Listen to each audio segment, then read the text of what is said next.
Salut mes petits chocards à bec jaune, c'est Nostro. Aujourd'hui je suis venu vous parler des pires familles que la Terre ait jamais portées. Les dynasties de fils de pute, les fratries plus cruelles que les Lannister, plus corrompus que les Balkany. Chut, que les quoi? Non. Que les Non, tu veux un procès ou quoi? Bon, ça va, je peux bien dire. Je veux pas dire le nom de Patrick. Rien? Non. Sa femme non plus? Ils vont te. Non, pas eux. Mais qui est corrompu là? Je dis quoi? Ah, mais ils sont corrompus jusqu'à l'os, mais faut pas le dire. D'accord, ok. Jamais. Putain, on a eu chaud là. Ah, bah oui! On pouvait fermer la chaîne. Ouais! Allez, casse-toi. Bref, voici les 5 familles les plus glauques de l'histoire. Numéro 1, les Borgia.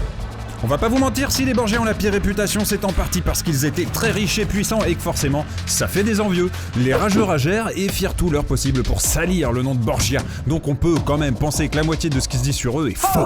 Du coup, moi je vais vous parler de l'autre moitié et vous allez voir que c'est quand même déjà bien dégueu.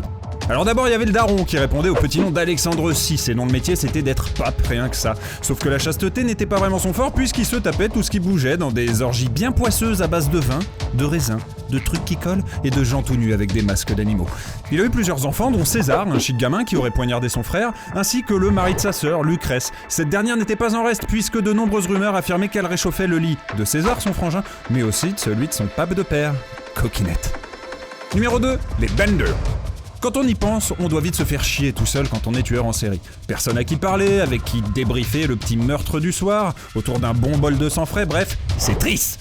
Heureusement, certaines familles se serrent les coudes comme le clan Bender, surnommé les Bloody Benders. Le père, la mère, le fils et la fille Bender tenaient une auberge dans le Kansas à la fin du 19e siècle et détroussaient leurs plus riches clients en les assommant à coups de marteau avant de les égorger puis de les planquer dans le jardin. Sentant un petit peu le vent tourner ainsi que l'odeur des cadavres enterrés dans le potager, ils s'enfuirent sans laisser de traces et personne ne sait vraiment ce qu'ils sont devenus. C'est beau une famille qui se serre les coudes. Numéro 3, les Tudors. Dans la famille Tudor, je voudrais le père Henri VIII, le roi d'Angleterre, tellement cruel qu'il aurait inspiré le personnage de Barbe Bleue. Pour vous présenter un peu le perso, on parle d'un gars qui voulait divorcer de sa première femme mais ne pouvait pas, rapport au catholicisme. Du coup, il a cuisiné sa propre religion, l'anglicanisme, dans laquelle il aurait le droit de larguer maman. Le salaud en a bien profité puisqu'en tout il a eu 6 femmes, dont 2 à qui il a fait couper la tête. Ouais, il était comme ça, il t'en fallait pas trop le taquiner. Sa fille, Marie Tudor, était bien zinzin elle aussi. D'ailleurs, elle était surnommée Marie la sanglante, rapport au fait qu'elle aimait bien faire couper la tête des protestants et de sa propre cousine. Autant vous dire que les repas de famille devaient être joyeux. Numéro 4, le clan de Sony Bean.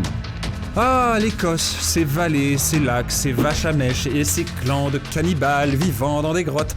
C'est vrai qu'on n'en parle pas assez, mais le clan d'Alexander Sownebin mérite qu'on s'y attarde. Une 50aine de membres, plus ou moins nés de relations incestueuses, vivant dans une grotte et enlevant des voyageurs pour les détrousser et les manger. Reconnaissez que ça fait de chouettes histoires de famille. Quand ils se sont fait arrêter, le roi Jacques VI décida que c'était pas tant la peine finalement de faire un procès. On a coupé les organes génitaux des hommes, on les a laissés se vider de leur sang en forçant le reste de la famille à regarder, et puis on a cramé les femmes et les enfants sur la place publique. Ah, Scotland. Numéro 5, les Julio-Claudiens.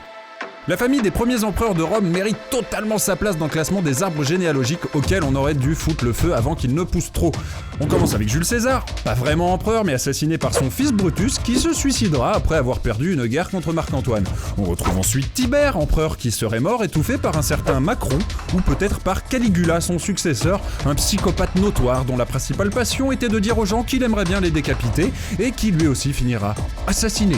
Ah, on a aussi l'empereur Claude qui fera exécuter sa femme. Sans parler de son fils, Britannicus, empoisonné à 14 ans par Néron pour récupérer le pouvoir. Néron, qui en profitera au passage pour faire assassiner sa mère, Agrippine, elle-même célèbre empoisonneuse qui avait empoisonné Claude dont on parlait tout à l'heure. Ouais, c'est totalement le bordel. Ce qu'il faut retenir, c'est qu'ils étaient tous pimpons. Voilà, c'est tout pour moi. Pensez à embrasser vos parents et à pas être trop méchant avec vos frères et sœurs. Je vous aime, je vous estime, je vous embrasse. Ciao!